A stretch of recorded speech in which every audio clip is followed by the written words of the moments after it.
제목 함께 읽겠습니다. 시작. 육체의 일을 일삼던 우리가 성령의 열매를 맺다. 우리 오늘 좀 시작하면서 좀 질문을 좀 드리고 싶은데, 우리 유정자매는 시켜서 하는 일을 잘합니까? 아니면 알아서 일을 잘합니까? 알아서 합니다. 알아서? 네. 근데 회사는 알아서가 잘 안 되잖아요. 회사에서도 거의 알아서 다 합니다. 알아서 다 해요? 네. 오래 다녔으니까. 네. 우리 송 권사님도 알아서 하시는 편이죠, 권사님? 그렇죠. 예. 여기 다 그러신 분들이네. 예.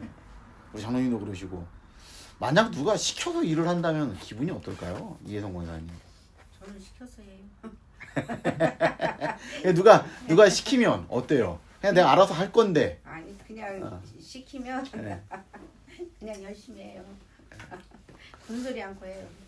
아니, 저는 그냥 알아서 그냥 하려고 그냥 집에서 좀 쉬었다가 이거 정리해야 되겠다 생각하고 있는데, 애들 엄마가 여보 애들 보내서 좀 이렇게 지저분하게 좀 놓지 말고 좀 치워 이러면은 어차피 할 생각인데 치워 이러면 진짜 하기 싫어. 그러지 않나요? 요즘 저희 아이들이랑 맨날 부딪히는 것 중에 하나가 청소 문제 가지고 부딪힙니다. 저는 유정함이 저는 좀 어떻게 깔끔한 것 같아요, 좀? 네. 네, 고마워요. 저 되게 하여튼 좀 저는 좀 지저분한 걸 못 봐요. 일단은 뭘 하려고 하면은 좀 청소를 하고 해야 되는데, 저희 집 아이들이 이게 그 고등학교 이제 남자 아이들이니까 잘 안 치우죠. 잘 안 치우는데 그냥 이게 맨날 늘 이게 반복되는 것 같아.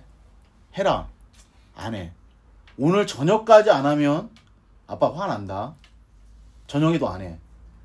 내일 아침까지 안 하면 용돈 없다. 그냥 어거지로 그냥 이게 청소해요. 근데 뭐 다음날 보면 또 그냥 또 원상태로 돌아가죠. 어떻게 하면 얘네들을 지네들이 알아서 청소를 할 수 있게 만들까? 장님 어떻게 하면 될까요? 하나님 아버지도 얼마나 답답할까. 그러니까 예. 제가 애들한테 한참 뭐라고 하면서 생각해 봤어요. 해보니까 저도 그랬던 것 같아요. 중고등학교 다닐 때 애지간히 해라도 안 하고 말 안 듣고, 그런데 어느 순간 나이가 들고 우리가 철이 든다라고 하잖아요. 그러니까 엄마 아빠가 굳이 뭐 해라 마라 뭐 말하지 않아도 그때는 그냥 알아서 했던 것 같아요. 여러분, 오늘 우리가 좀 이제 이런 이야기들을 함께 나누려고 하는데, 성도들의 신앙생활도 억지로 시켜서 하는 게 좋을까요? 아니면 알아서 하는 게 좋을까요? 당연히 알아서 하는 게 좋죠. 근데 알아서 하라고 하면 잘합니까? 알아서? 우리 권사님 말고 다른 사람들 볼 때 근데 그게 네. 알아서 하는 게 맞기는 맞는데 또 몰라서 맞는 경우도 있고. 근데 아까 애들도 그러는데 물론 이제 나이가 뭐 하긴 하는데 너무 방치도 안 되고 너무 뭐라 할까 야단쳐도 안 되고, 그게 참 적절히 잘해야 신앙생활 그런 것 같아요. 모른다고 또 이제 아는다고 내 방침 믿음이 계속 처지죠. 근데 이게 그래서 목사님 저희 아시지만 우리 신앙인은 함께 가는 거거든요. 막 서로 이제 같이 함께 가는 거지. 뭐 앞선다고 사람 막 나가면 그것도 아니잖아요. 또 처지면 안 돼. 그러니까 서로 이렇게 하나들 맞추면 살기 때문에 모르는 사람한테 안 하는 사람한테 때로는 어느 정도 조금 뭐라 할까, 무슨 말인지 알겠죠? 예. 네. 한개 따라오게끔 해야. 네, 그렇죠.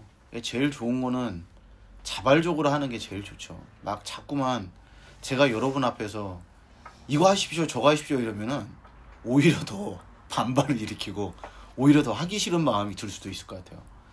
근데 성경에서 이야기하는 것은 자원하는 마음이죠. 뭐든지 자원하는 마음으로 해야 되고, 그래서 우리가 이제 올해 헌금도 우리가 자원하는 마음으로, 우리가 그냥 헌금 바구니 돌려서 뭔가 억지로 하는 게 아니라 자원하는 마음으로 하자 해서 우리가 이렇게 진행을 하는 거고. 근데 참 사람들 심리가 이상한 것 같아요. 그냥 이렇게 알아서 하겠지라고 해서 뭔가 이렇게 시간을 주고 기회를 주면은 알아서 하는 경우는 사실 진짜 많지 않은 것 같아요. 보면은 알아서 하는 경우, 물론 우리 장로님 말씀처럼 잘 모르니까 그럴 수도 있지만, 잘 모르기 때문에 가르쳐 주려고 해도 그것조차도 거부하고 그냥 알아서 하겠다라고 시키면 그냥 싫어하고 불편해하고 이제 갈수록 우리가 그런 세상을 살아가고 있는데 우리가 그 어떤 변곡점이 있는 것 같아요. 우리가 억지로 신앙생활을 하고 억지로 우리가 뭔가 이렇게 교회에서 신앙생활을 하다가 뭔가 내 삶이 확 바뀌어서 목사님이 얘기하지 않아도 주일날에 나와서 당연히 예배 드리고 우리가 뭐 큐티하자 하면은 그냥 뭐 자연스럽게 같이 말씀도 보고 우리 기도하자 막 특별 새벽 기도 안 해도 그냥 우리 일어나서 새벽에 기도하고 여러분 이런 것들이 자연스럽게 변화되는 시점이 있는 것 같아요. 근데 그 시점을 성경은 뭐라고 하는지 오늘 같이 좀 그 말씀들을 나누면서 우리 같이 한번 좀 찾아보려고 하는데요. 오늘 들어가면 한번 보십시오. 들어가면 유정자매가 우리 앞달락 한번 읽어주십시오. 누군가에게 어떤 일을 하도록 강권하거나 강요할 수 있습니다. 하지만 일의 의미와 성취감을 느끼게 하려면 그 일을 자신이 원해서 하게 해야 합니다. 네, 모든 일이 그렇잖아요. 시켜서 하면요 재미 하나도 없어요. 그러니까 교회 일도 막 그냥 시키고 맨날 오면 막 출석 체크하고 저 막 예전에 막 저희 있던 교회는 그런 교회는 특히 없었던 게 딱히 없었는데 뭐 친구들 막 사역하는 교회 얘기 들으면은 그냥 목사님이 송 권사님 이거 권사나 돼가지고 올해 꼭 5명 이상 전도하세요. 그래서 손병순 목표 5명 그리고 오면은 막 스티커 붙여놓고 막 그렇게 강요하는 거죠. 이제 우리 교회 건축해야 되는데 이혜성 권사님 뭐 1,000만 원 헌금하세요. 아니 그렇게 강요해서 한다 해도 물론 그렇게 해가지고 하나님께서 은혜 주신다 해도 하는 사람은 재미있겠습니까? 재미 하나도 없을 것 같아요. 저는 진짜 그런 얘기 들으면서 내가 담임 목사가 되면은 절대로 우리 성도들 이런 식으로 그냥 강요하거나 뭔가 협박해가지고 신앙생활 하도록 하지는 않아야 되겠다 마음 먹고 여기까지 왔는데 제가 오늘 막 강요한 적 있나요? 아니요 없어요. 근데 네. 이제 몰라서 또 네. 못할 수도 있잖아요. 근데 네. 그 목사님은 네. 대청소하는데 국수 네. 그랬으면 좋겠다. 근데 네. 너무 감사한 거예요. 네. 제가 네. 알려줬잖아요. 네. 알아서 그냥 딱 해야 되는데 네. 목사님이 그 말 네. 이렇게 나오기 전에 네. 제가 그렇게 하겠습니다. 그렇게 네. 나와야 되는데 네. 그걸 못하고 네. 그래서 저는 시키면 잘해요. 네. 근데 뭐 제가 이렇게 막 함부로 시키지 이게 제가 이렇게 말씀드리고 부탁드리는 분들 보면은 하실 만한 분들이니까 그런 거예요. 여기 계신 분들 제가 다 그런 분들이 있는데 근데 이게 강요하고 막 그냥 안 하려고 그냥 우리 뭐 몇 번 말해보면 알잖아요. 이것 좀 한번 해주실래요라고 했을 때 막 한숨 쉬고 막 인상 쓰고 이러면 저도 저희 아이들한테 진짜 안 시키거든요. 나가서 야 아빠 청소하는데 너 이게 쓰레기 버릴 때 좀 할래? 같이? 그러면 아빠 꼭 지금 해야 돼? 이러면은 야 하지마 야, 아빠 혼자 할게. 그냥 지들이 알아서 하는 게 기쁨이 있고 같이 하는 사람도 즐거운 거지 억지로 해가지고 그게 재미가 있겠냐. 교회도 마찬가지인 거죠. 하나님 앞에 나와서 같이 예배드리고 우리 행복하려고 기쁘려고 예배드리는데 맨날 올 때마다 아유 내가 올해 5명 목사님이 전도하라고 했는데 갈 때마다 그냥 제 얼굴 볼 때마다 기분 좋게 보겠습니까? 진짜 목사님 얼굴 보기 싫겠네 진짜. 맨날 5명 아우 듣기 싫어. 이런 마음 들을까? 신앙생활 무슨 재미로 하겠습니까? 그래서 절대 신앙생활은 억지로 하면 안 되는 거죠. 자원하는 마음으로 해야 되는데 우리 그 옆에 계속 보시면 이것이 행동 수정과 마음의 변화 사이에서 볼 수 있는 차이의 핵심입니다. 즉 행동의 변화 이면에 자리한 동기의 변화를 가리킵니다. 동기의 변화. 그러니까 뭔가 어거지로 해라 하는 것보다 그래서 막 그냥 채찍 들고 막 뭐 상 주고 막 이러면서 시키는 것보다 마음이 변화가 되고 동기가 바뀌면은 훨씬 더 할 때 행동할 때 즐거움이 있고 만족이 있고 기쁨이 있다라는 거죠. 이래야 되지 않겠냐. 우리 그 옆에 그 밑에 계속 보시면 바울이 갈라디아 교인들에게 보낸 편지에서 바로 이러한 대조를 볼 수 있습니다. 특히 성령의 열매를 다루는 5장에서 볼 수 있습니다. 그러니까 우리가 성령의 열매를 맺어야 되는 건 다 알죠. 우리 성령의 열매 뭐가 있나요? 9가지 열매. 사랑과 희락과 화평과 오래 참음과 자비와 양선과 충성과 온유와 절제. 성령의 9가지 열매 모르는 사람이 어디 있어요. 근데 막 교회에서 맨날 강요하는 거야. 아니 왜 권사님은 사랑의 열매가 없어요? 사랑의 열매 좀 맺어요. 이렇게 한다고 해서 사랑의 열매가 맺어지느냐? 아니라는 겁니다. 우리의 마음이 바뀌어야 되고 바뀐 우리 마음 속에서 자연스럽게 맺어지는 것이 성령의 열매라는 거예요. 어거지로 해서 되는 게 아니라는 거죠. 우리 그 옆에 보시면 바울은 복음에 비추어 은혜와 사역과 개인적인 변화에 관해 가르쳤습니다. 행함이 중요하기는 하지만 그 동기가 훨씬 중요합니다. 그러니까 마음이 바뀌면 변하는 거죠. 저도 그랬던 것 같아요. 그냥 막 청소 안 하고 맨날 엄마 그냥 마음 아프게 하고 이랬는데 어느 순간 철든다고 하잖아요. 철드는 게 다른 겁니까? 마음이 바뀌는 거잖아요. 엄마 마음 헤아리는 거잖아요. 뭐 내 생각 먼저 하기보다는 부모 먼저 생각하는 거잖아요. 그러면서 뭔가 동기가 바뀔 때 행동이 바뀌더라고. 그럴 때 오래 가는 것이고 그럴 때 기쁨이 있는 거죠. 우리 성도들도 마찬가지 아닐까요? 그냥 교회에 전도해야 된다. 뭐 해야 된다. 뭐 해야 된다. 억지로 하는 것보다 우리 성도들이 하나님 사랑하는 마음으로 충만해지고 우리 교회 사랑하는 마음으로 충만해지면 누가 굳이 말하지 않아도 그냥 자원하는 마음으로 하잖아요. 저는 이게 가만히 보면 그래요. 하나님이 그런 마음들을 그때그때마다 주시는 것 같아요. 그냥 우리 교회에 뭐 우리 교육부 뭐 하라고 이게 찬조해 주시는 안수 집사님도 계시고 뭐 교회 그냥 이렇게 손길이 좀 필요하니까 그냥 알아서 제가 하나도 강요한 게 없거든요. 그냥 본인들이 교회 사랑하는 마음으로 돌아다니다가 그런 것들을 발견하고 목사님 이거 제가 좀 했으면 좋겠습니다. 아니 이게 아름답고 좋은 거지. 이래야 본인도 기쁨이 있고 만족이 있는 거지. 억지로 그냥 집사님 저것 좀 보십시오. 저것 좀 고쳐주세요. 저것 좀 하세요. 라고 해서 한들 그게 재미가 있겠느냐는 거예요. 동기가 훨씬 더 중요하다는 거죠. 우리 들어와서 보시기 바랍니다. 우리 1번 큰 제목 함께 읽겠습니다. 시작. 육체의 욕심이 아닌 성령님을 따르십시오. 우리가 그러기 때문에 육체의 욕심이 아니라 성령을 따를 때 우리의 마음의 변화가 있는 겁니다. 우리가 성령의 열매를 맺어야 된다. 내가 성령님을 따라 살아가야 된다. 말은 그렇게 하면서 날마다 육체의 욕심을 따라 살아간다라면 그런 사람에게 어떠한 은혜가 있겠습니까? 우리 갈라디아서 5장 16절부터 18절까지 말씀 우리 유정자매부터 우리 한 절씩 돌아가면서 읽겠습니다. 내가 이르노니 너희는 성령을 따라 행하라. 그리하면 육체의 욕심을 이루지 아니하리라. 육체의 소욕은 성령을 거스리고 성령은 육체를 거스리나니 이 둘이 서로 대적하므로 너희가 원하는 것을 하지 못하게 하려 함이니라. 너희가 만일 성령의 인도하시는 바가 되면 율법 아래에 있지 아니하리라. 네, 이런 우리 마음 가운데 육체의 소욕이 항상 있고 우리 마음 가운데 성령의 마음이 있는 거예요. 늘 그 두 개는 싸우는 겁니다. 우리가 거기에 성령의 말씀대로 성령의 어떤 그 마음대로 우리가 삶을 살아가려고 자꾸 노력해야 우리가 하나님의 사람이 되는 것이고 그러한 마음으로 변화가 돼 성령의 열매가 있는 것이지 날마다 교회 다니고 우리가 오랫동안 신앙생활 했음에도 불구하고 여전히 육체의 소욕을 따라가고 있다라면 거기에 더 많은 생각과 관심을 두고 있고 거기에 많은 시간을 투자하고 있다라면 그러한 사람에게 성령의 열매를 맺는 것은 쉽지 않다라는 거죠.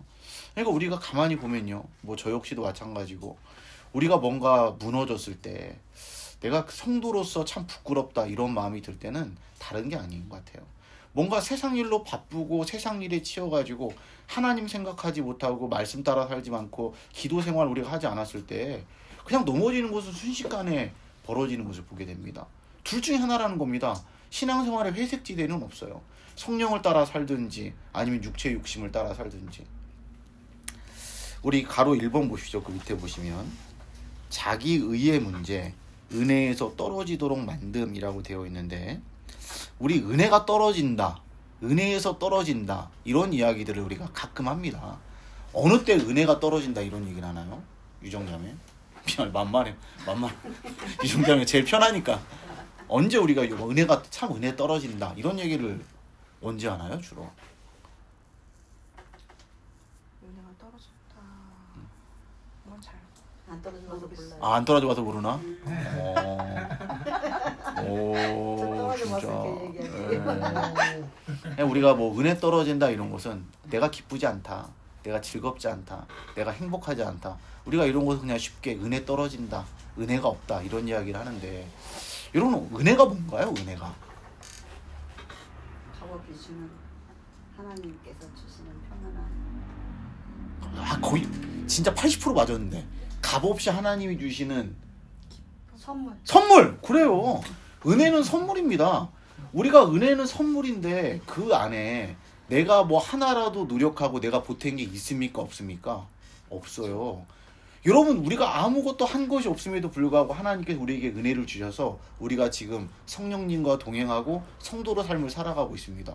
그런데 우리가 뭐라고 은혜가 떨어졌다, 은혜가 없다 그런 이야기를 하느냐. 그냥 그것은 우리의 느낌일 뿐입니다. 근데 그게 다 뭐냐면은 내 힘으로 뭔가 해보려고 우리가 실망하는 것도 그거잖아요. 우리가 아예 아무것도 우리가 그냥 마음 두지 않으면은 실망하지도 않아요. 실망하는 건 왜 실망하냐면 거기에 뭔가 기대와 관심과 내 마음이 들어갔는데, 내 시간이 들어갔는데, 내 물질이 들어갔는데 내가 원하는 것만큼 되지 않을 때 우리가 실망하는 거예요. 하나님의 은혜도 그런 식으로 생각하는 거예요. 내가 여기 나와서 이 정도 시간을 투자했는데, 내가 지금 화정교회 와서 이만큼 내가 헌금했는데, 내가 이만큼 봉사했는데 내가 여기에 기쁨이 없어, 만족이 없어, 은혜가 떨어졌네? 말도 안 되는 소리라는 거예요. 우리가 하나님 앞에 한 게 뭐가 있는데 우리가 그냥 받은 거예요. 하나님 선물입니다. 그게 은혜예요. 여러분, 그렇기 때문에 우리가 늘 그런 생각을 가지고 살아가고 있으면 뭔가 내가 해서 무언가를 얻겠다라는 생각으로 신앙생활을 하면요, 은혜는 날마다 떨어질 수밖에 없습니다. 은혜의 자리는 멀어질 수밖에 없어요. 여러분, 우리가 무너지는 게 바로 그런 거라는 거예요. 애를 쓰면 쓸수록 옛 모습으로 우리 모두가 회귀할 수밖에 없다라는 겁니다. 여러분, 하나님의 사람은 누구를 따라가야 됩니까? 성령님을 따라가야 됩니다. 여러분, 어떤 내 욕심대로 살아가는 게 아니에요. 성령님을 따라 살아가는 겁니다. 그래서 우리가 뒤에 보면 알겠지만 성령님을 따라 살아가야 되기 때문에 여러분, 그냥 내 감정대로 내가 뭔가 해보려는 이런 욕심들은 다 내려놓고 말씀대로 살아보는 겁니다. 순종하는 겁니다. 기도하는 겁니다. 기도의 분량을 채우는 겁니다. 우리가 그럴 때 성령과 동행하는 사람이 되는 것이고, 우리가 그럴 때 성령님을 통해서 성령의 열매를 맺는 것이지, 우리가 뭐라고 성령의 열매를 맺을 수 있겠습니까? 그런 일은 불가능하다라는 거예요. 오늘 지금 바울은 그 이야기를 들려주는 겁니다. 우리 그 옆에 그 밑에 보십시오. 사람이 은혜에 떨어지면 그 부분 보이시죠? 우리 그 부분 황종숙 집사님 한번 읽어주십시오. 사람이 은혜에 떨어지면 믿음으로 의롭게 된다고 생각하다가도 행위로 의롭게 된다는 생각으로 바뀔 수 있습니다. 그래서 바울이 우리가 성령을 거듭났으면 성령으로 행하여야 한다고 말하는 네. 것입니다. 여러분, 그래서 사람들이 나타나는 증상이 무엇이냐면 우리 교회에 뭔가 은혜가 없다, 내가 옛날만큼 기쁨이 없다, 내가 옛날만큼 만족이 없다, 행복이 없다 이러면은 다른 데를 막 기웃거리는 거예요. 다른 데에서 뭔가 내가 애써보면, 옛날처럼 뭔가를 해보면 은혜가 떨어지겠지 생각하고, 은혜가 있겠지 생각하고 열심을 내보는 거예요. 근데 그런 열심 가지고 우리가 얻을 수 없다라는 겁니다. 우리 그 옆에 보시면 마귀의 유혹과 육체의 욕심을 따르는 것은 우리의 참 자아를 부인하고 그리스도와 함께 십자가에 못 박힌 우리의 옛 자아를 다시 입는 것입니다. 이미 우리는 예수님을 믿음으로 말미암아 하나님이 우리에게 명품 옷을 주셨어요. 여러분, 그 옷이 어떤 옷입니까? 예수 그리스도라는 옷을 우리가 새로 입은 거죠. 그런데 우리가 자꾸만 아무런 값없이 그 은혜로 옷을 입었음에도 불구하고 자꾸가 우리가 그 은혜를 생각하지 않고 내가 무언가를 해서 더 많은 무언가를 얻으려고 노력하는 것은 예수님이라는 옷을 다시금 벗어버리고 옛사람, 나의 정욕과 나의 욕망에 물들어 있는 옛사람의 옷을 입으려는 모습과 똑같다라는 거예요. 여러분, 그래서 교회 안에서 그런 사람들이 있는 겁니다. 자꾸만 교회 와가지고 그냥 은혜 받고 막 이 사람이 뭔가 진짜 변화된 것 같았는데 나중에 시간이 1년, 2년 지나면은 옛사람의 모습이 막 드러나요. 막 교회에서 막 소리 지르고 교회에서 막 자기 멋대로 하고, 이런 결국 그런 사람들이 교회에 문제를 일으키는 거죠. 이러면 하나님 앞에 영광을 가리는 거죠.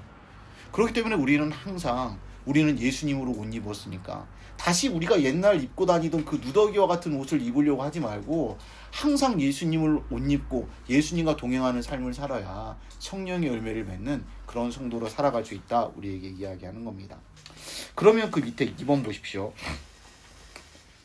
그러면은 성령님을 따라 행한다라는 것은 무슨 의미인가? 성령을 따라 행하라고 이야기하잖아요. 성령을 따라 행한다라는 건 무슨 의미일까?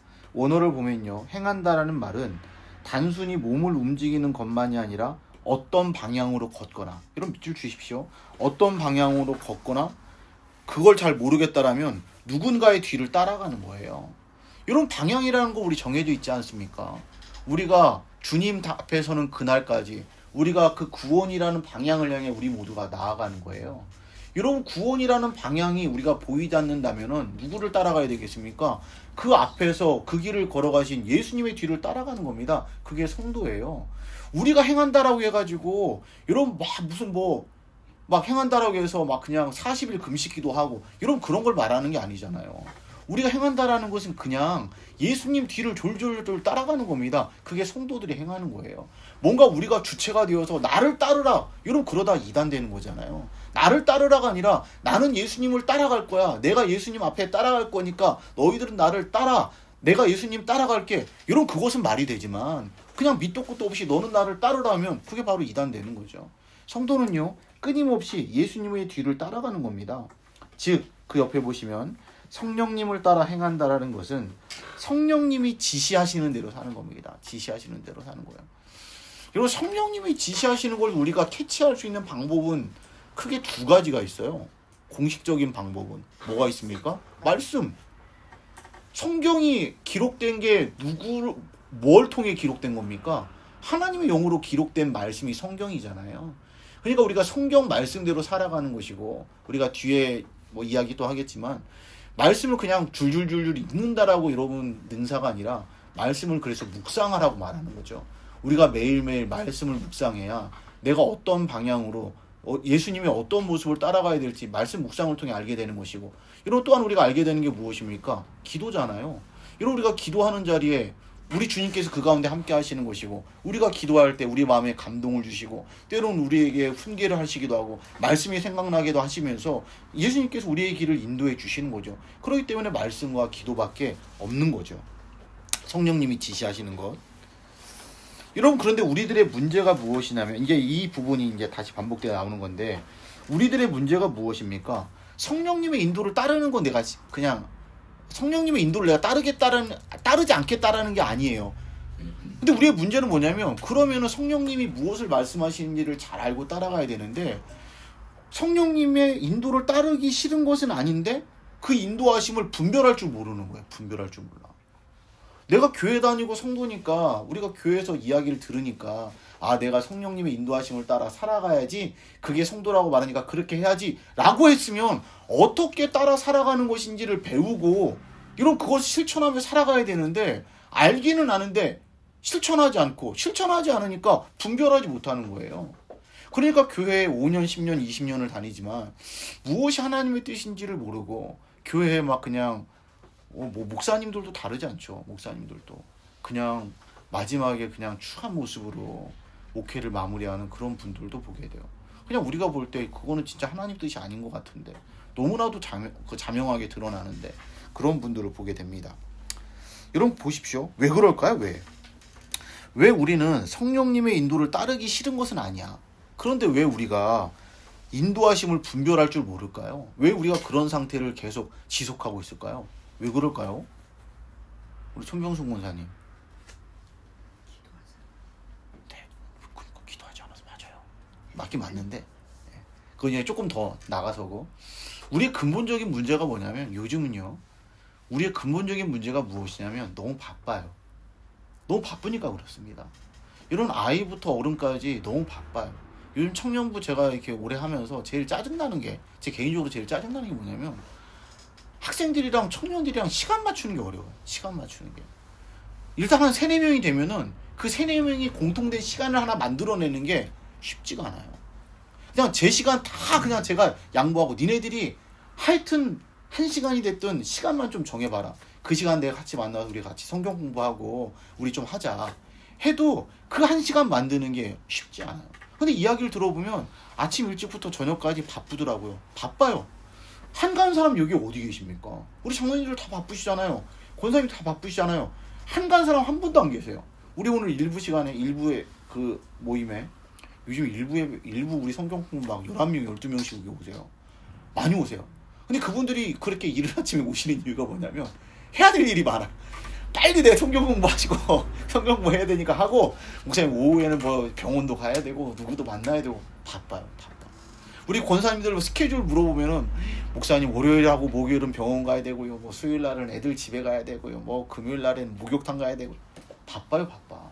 바쁘기 때문에 항상 하나님의 음성을 듣고 하나님의 뜻을 분별하는 게 우리의 1순위가 됐으면 좋겠는데 항상 순위에서 밀리고, 그렇기 때문에 우리가 말씀 보는 시간, 기도하는 시간도 항상 2순위, 3순위가 돼서 나중에는 아예 순위조차 없어가지고 하나님의 뜻을 그걸 통해 분별해야 되는데 분별하지 못하고, 하나님 성령님의 인도하심 따라 나는 살고는 싶은데 살 수 없어요, 내 시간이 안 나요, 이렇게 말하면서 그냥 자기 마음대로 살아가는 연약한 성도들의 모습이 있더라는 거예요.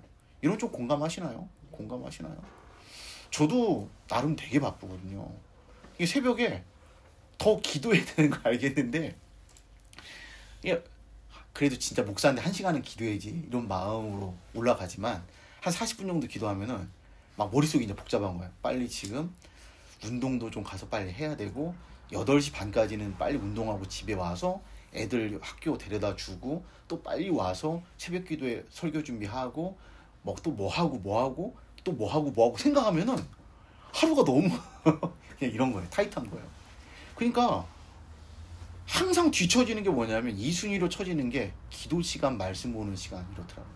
이게 저도 가끔 정신 차릴 때가 있거든요. 추목사 정신 차려! 그러면 항상 점검하는 게 기도 시간, 말씀 시간. 여러분, 우리가 그래야만 하나님 뜻을 분별할 수 있잖아요. 우리 그 밑에 보십시오. 그분의 음성에 귀를 기울일 시간이 필요합니다. 즉 기도해야 합니다. 기도밖에 없다라는 거죠. 그 옆에 또한 성경 말씀을 읽고 묵상하며 우리를 향한 주님의 뜻을 알아가야 합니다. 그리고 철저히 묵상하며 인도하심을 따라서 살아가야 합니다. 우리 큐티책 3권 남았어요. 우리 필요하신 분들 꼭 구입하시고, 큐티책도 저희가 계속 이게 구입하시는 분들이 줄어들고 있어요. 이게 제가 강요할 수도 있습니다. 구역장들은 꼭 사십시오, 강요할 수 있고 하는데, 전 제가 볼 때 여러분 다른 책들보다 이 큐티책이 여러분 진짜 신앙생활 하는데, 우리가 묵상하는데 이것만큼 좋은 도구는 없는데, 아니 왜 이렇게 제 마음을 몰라주실까, 그런 좀 안타까움이 있습니다. 근데 그게 또 억지로 해서 되는 건 아니잖아요. 그러니까 여러분들 묵상하는 거, 그냥 말씀을 내가 뭐 1독했다, 2독했다, 뭐 10독했다, 20독했다, 그게 중요한 게 아니라 그날 주시는 말씀, 짧은 말씀이지만 그 말씀을 읽고 말씀대로 살아가는 것이 중요합니다. 여러분, 그러니까 묵상하셔야 된다, 계속 말씀을 드리는 거죠. 우리나라 사람들한테 물어봤습니다. 하루 평균 몇 분이나 성경 보고 기도하는가? 기도 따로 말씀 따로가 아니라 기도하는 시간, 성경 보는 시간을 합쳐가지고 몇 분이나 보는가? 우리나라 사람들 전체예요. 이게 교회 다니는 사람들. 장로님 몇 분 정도 볼 것 같아요? 교회 다니는 사람들. 그 가운데 목사도 있을 것이고, 장로도 있을 것이고, 권사도 있을 것이고, 그냥 평신도도 있을 것인데 몇 분 정도 볼 것 같습니까? 평균 2-30분? 2-30분. 장로님 제가 마음이 좋으실 줄 알았어요. 우리 김우승 장로님 몇 분 정도 볼 것 같아요? 저도 그렇게 생각을 했는데 2-30분. 조금 더 짧을 것 같아요. 네, 평균 9분입니다. 기도하는 시간, 말씀 보는 시간을 합쳐가지고 몇 분이냐면 9분이에요. 9분. 근데 더 놀라운 건 뭐냐면 일주일 동안 교회, 주일날에 집에 갔다가 다시 그 다음 주에 교회 올 때 일주일 동안, 그래도 교회에서는 어디로라도 성경 몇 절이라도 보잖아요. 기도하잖아요. 이거 빼고 일주일 동안 성경 보고 기도하는 시간은 얼마나 되냐 물어보니까 무려 37%가 성경을 한 번도 안 보냅니다. 한 장도 안 봐요. 일주일 동안.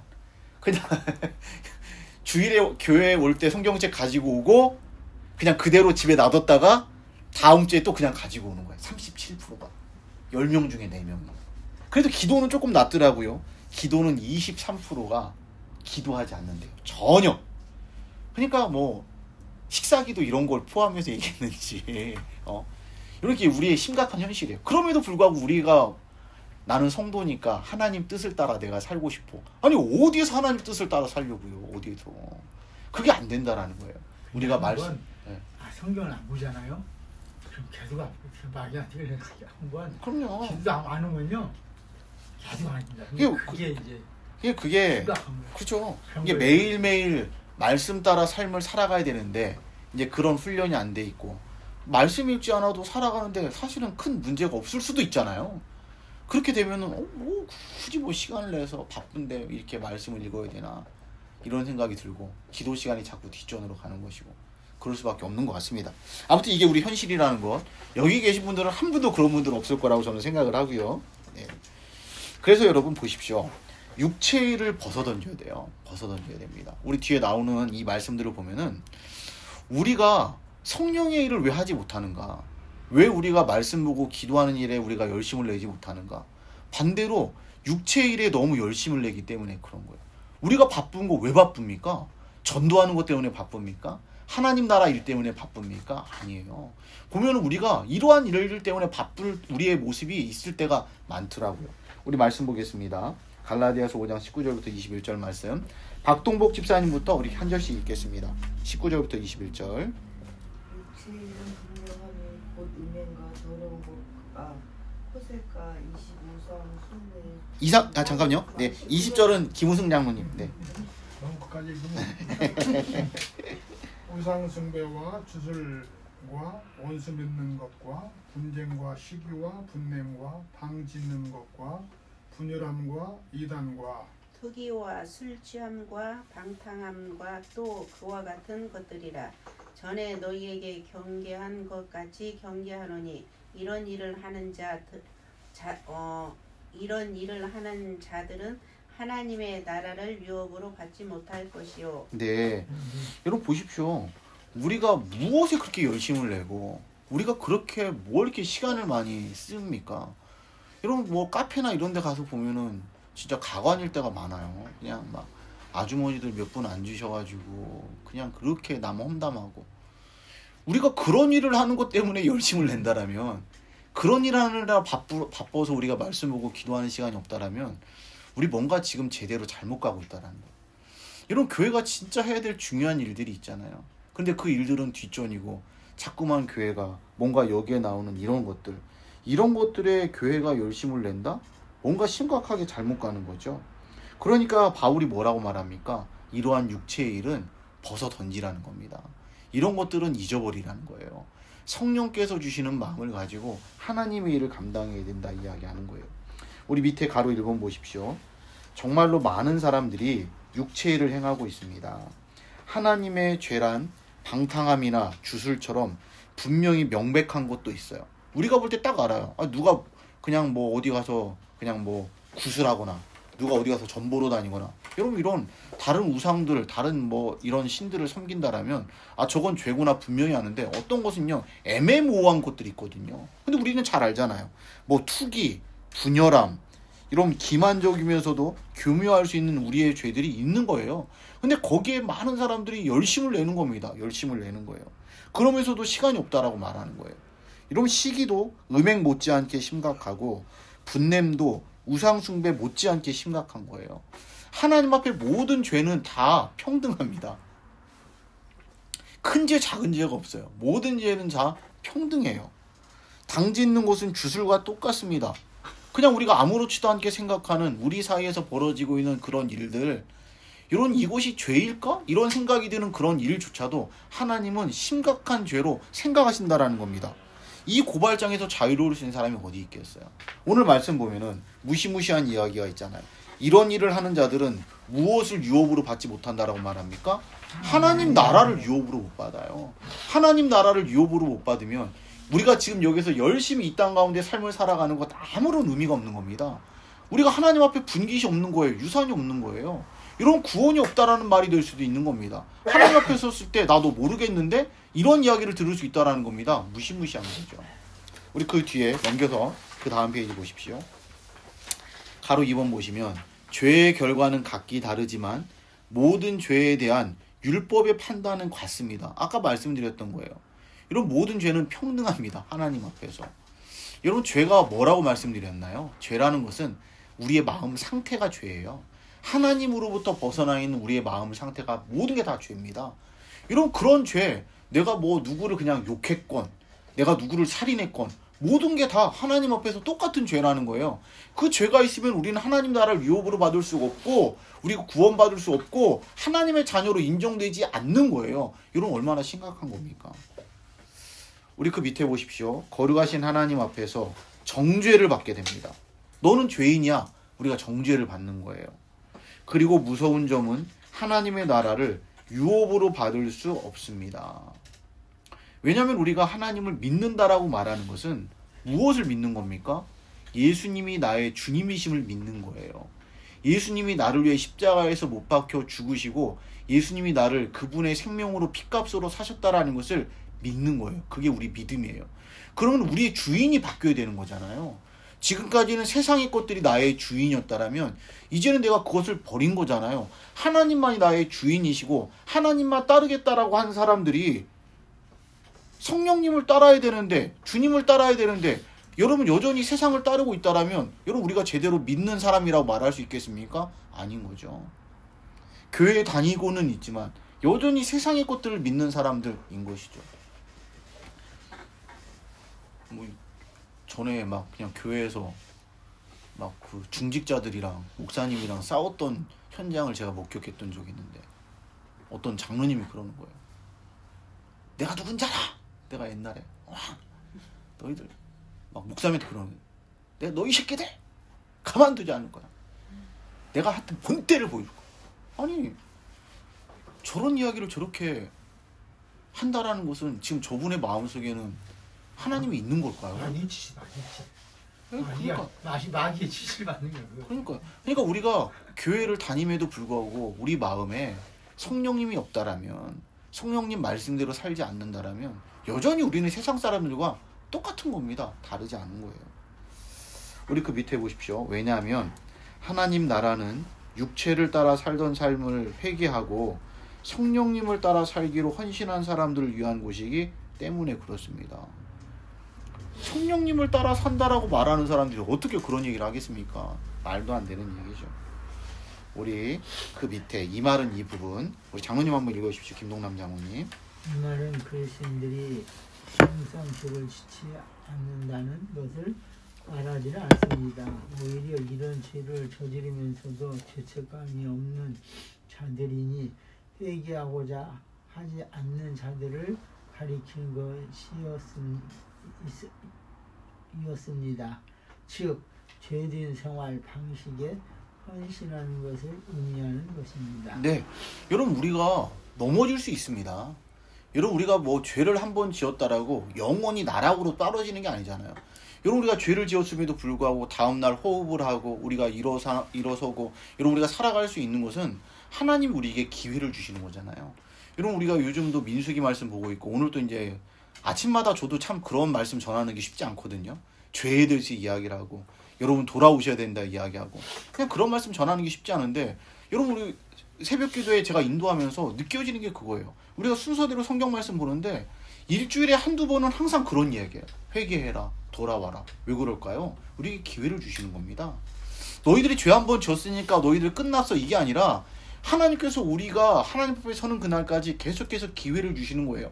성도는요. 거기에서 우리 마음 가운데 진짜로 성령님이 계신다라면 거기서 회개하고 돌아가는 게 성도인 것이지 회개하지 않고 자기 멋대로 살고 자기는 어떤 죄책감도 나중에는 없이 살아가고 있다라면 그 사람 마음 가운데는 아예 성령님이 없는 겁니다.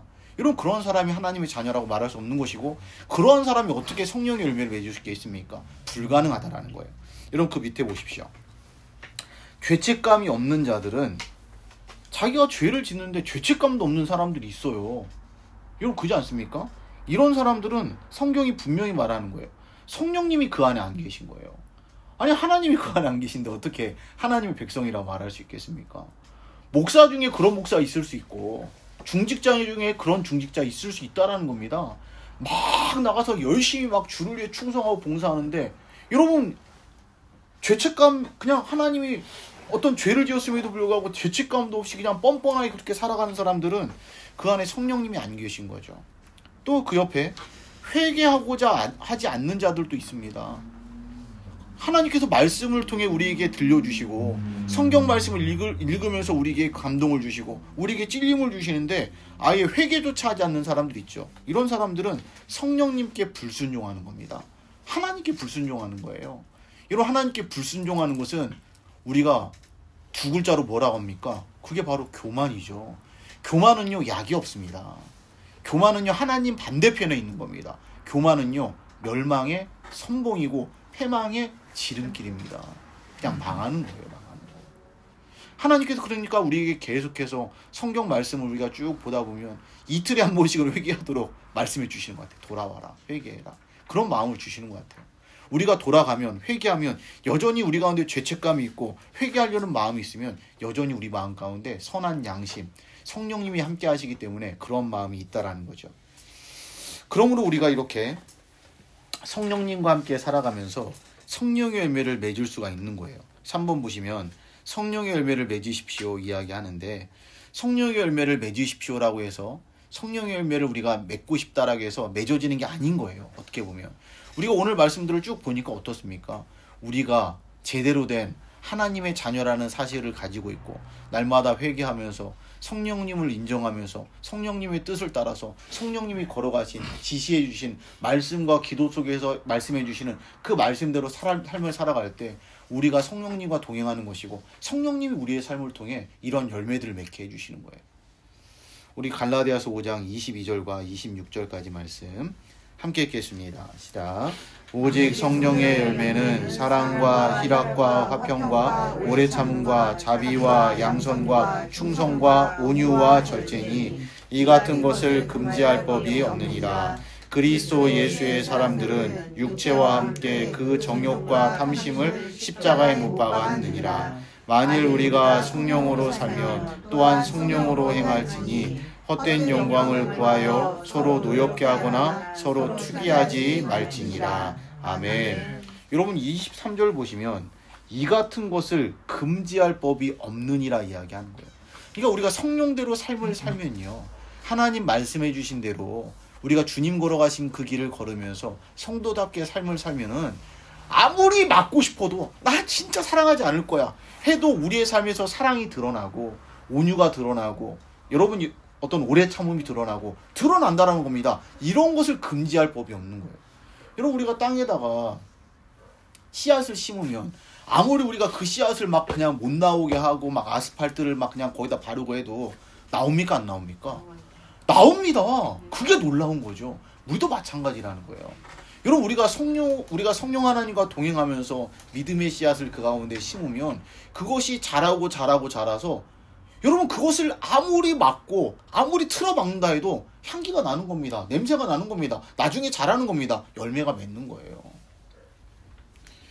그리고 나는 자연인이다. 전 그거 좋아하는데 그냥 그거 보고 있으면 좀 힐링이 되더라고요.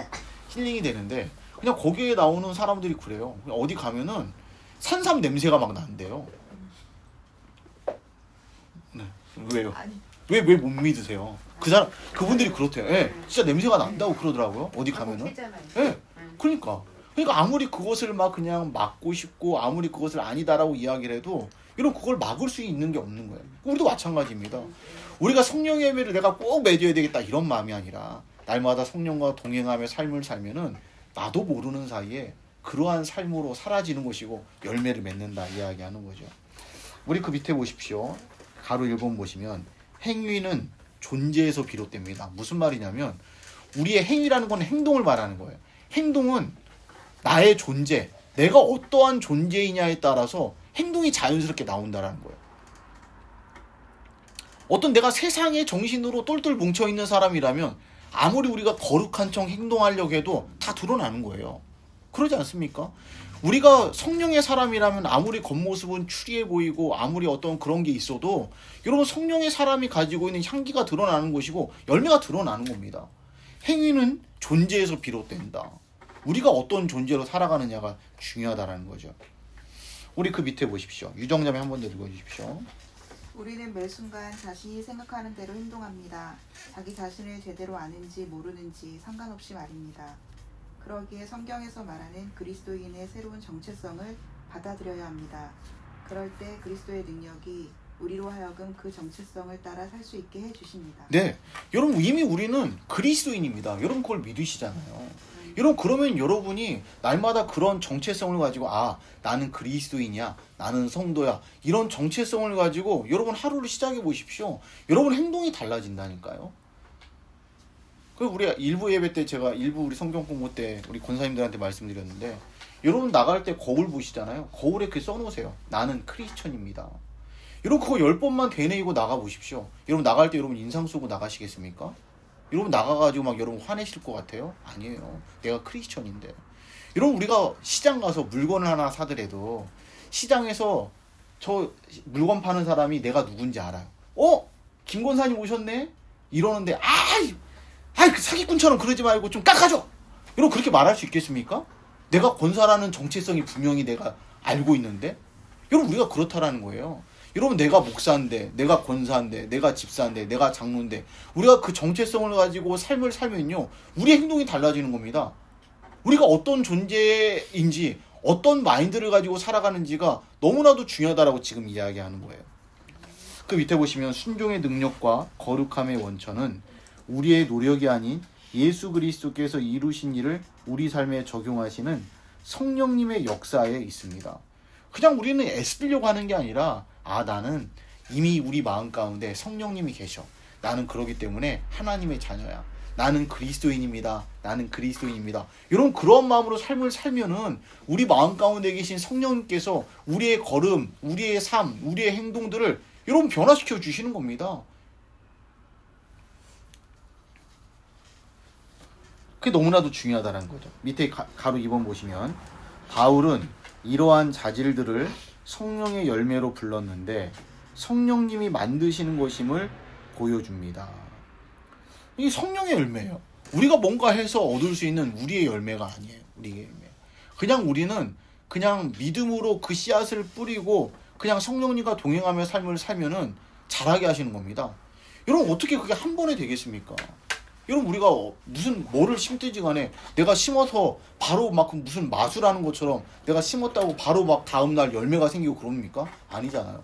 모든 열매들은 시간이 필요한 것이고 과정이 필요한 것이고 그 과정 속에서 돌봄이 필요한 것이고 그러면서 큼지막한 먹을 만한 열매가 되는 것이지 어떻게 그냥 그게 바로 되겠어요. 우리도 마찬가지라는 거예요. 여러분 우리가 내가 이제 하나님의 사람이니까 내가 이제 하나님 사람답게 사랑해야지 라고 마음 먹고 다음날에 유정자매 만나서 유정자매 축복해 사랑해 해놓고 그 다음날에는 확 또 변해가지고 야 너 진짜 뭐 이런다라면 여러분 어떻게 그 사람을 성령의 사람이라 말할 수 있겠습니까? 여러분 그런 게 아니라 하나님께 맡기는 겁니다. 내어 맡기는 거예요. 그러면서 그런 마음으로 하나하나 삶을 살아갈 때 성령께서 그 가운데 은혜 주시는 것이고 물을 주시는 것이고 때로는 걸음도 주시는 것이고 어떨 때는 막대를 세워서 잘 자라게 하시는 것이고 그러면서 그 가운데 우리가 시간이 지날 때 그렇게 삶을 살아갈 때 성령의 열매를 성령님이 맺게 해주시는 거죠. 가로 3번 보겠습니다. 하나님은 우리를 거룩하게 하기로 작정하셨습니다. 이게 저와 여러분은 하나님께서 우리를 볼 때 목표가 뭐냐면 내가 추호성 목사 거룩하게 해야 되겠다. 왜 우리를 거룩하게 하시려는 걸까요? 오늘 새벽 예배 시간에도 말씀을 나누었는데 왜 그럴까요? 우리 거룩하게 하시려는 이유는 무엇이냐면 하나님이 거룩하시기 때문에 우리가 거룩해야 하나님과 동행할 수 있어요. 그래야만 우리가 하나님께서 우리에게 주시는 열매를 맺을 수 있기 때문에 먼저는 우리가 거룩해져야 되는 거야. 그럼 무슨 말인지 아시겠죠? 여러분 그렇기 때문에 하나님은 어떻게든지 우리가 거룩하게 삶을 살아갈 수 있도록 우리 마음 가운데 회개의 영을 부어주시기도 하고 말씀을 우리에게 주시기도 하고 때는 우리가 기도의 자리에서 은혜를 주시기도 하면서 우리가 돌아가서 거룩한 삶으로 하나님과 동행하기를 원하시는 거죠. 우리 그 밑에 말씀 보십시오. 베드로전서 1장 16절 말씀 함께 읽겠습니다. 시작. 기록되었을 때 내가 거룩하니 너희도 거룩할지어다 하셨느니라. 아멘. 우리가 다른 방법이 없습니다. 하나님과 동행할 수 있는 방법이 우리가 거룩해지는 거예요. 근데 우리의 힘으로가 아니라 우리가 거룩할 수 있는 것은 누구의 도움으로만 가능하다는 거예요. 성령님의 도움으로만 가능하다는 거예요. 그것을 깨달으라는 겁니다.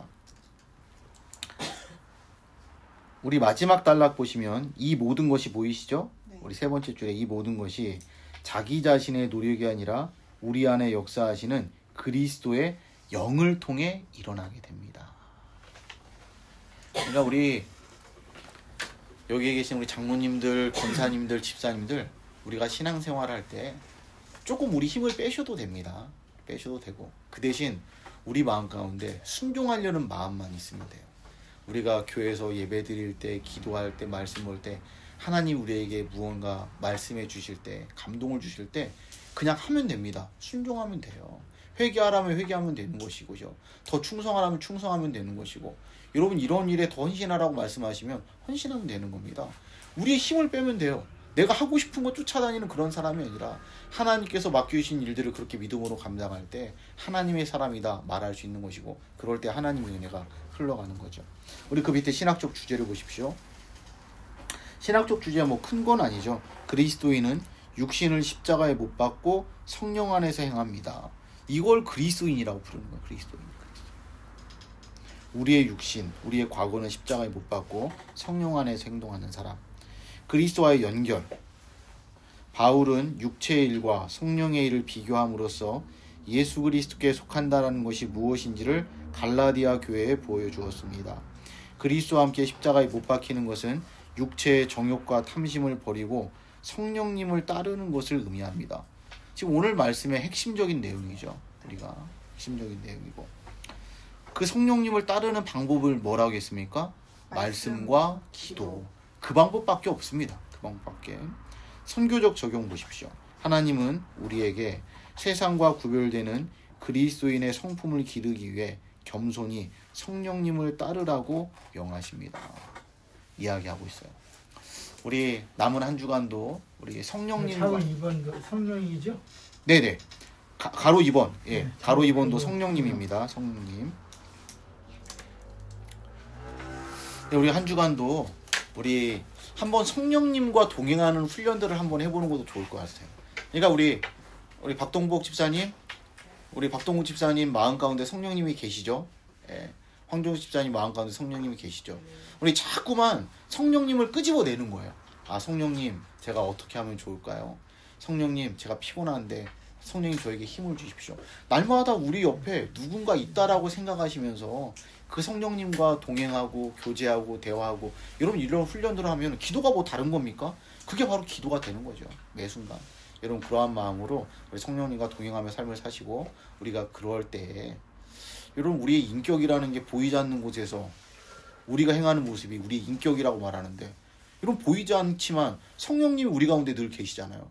그런데 어떻게 우리가 뭐 그냥 화내고 욕하고 거짓말하고 이럴 수 있겠습니까? 날마다 성령님 옆에 계시는데 그 성령님을 인지하면서 나는 하나님의 사람이라는 그런 존재감을 가지고 날마다 말씀과 기도 속에서 하나님의 뜻을 따라서 믿음으로 삶을 사는 저와 여러분 다 될 수 있기를 우리 주님의 이름으로 축원합니다. 자비하신 아버지 하나님, 고맙고 감사합니다. 하나님 주신 말씀을 붙들고 믿음으로 세상을 향해 나갑니다.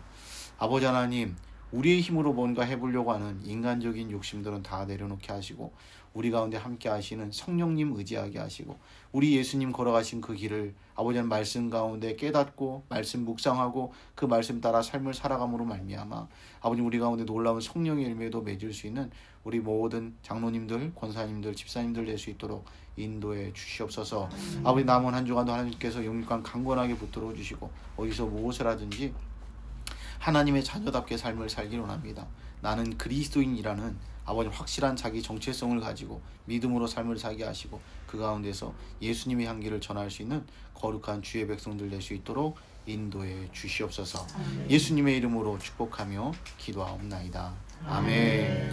감사합니다. 수고하셨습니다. 네.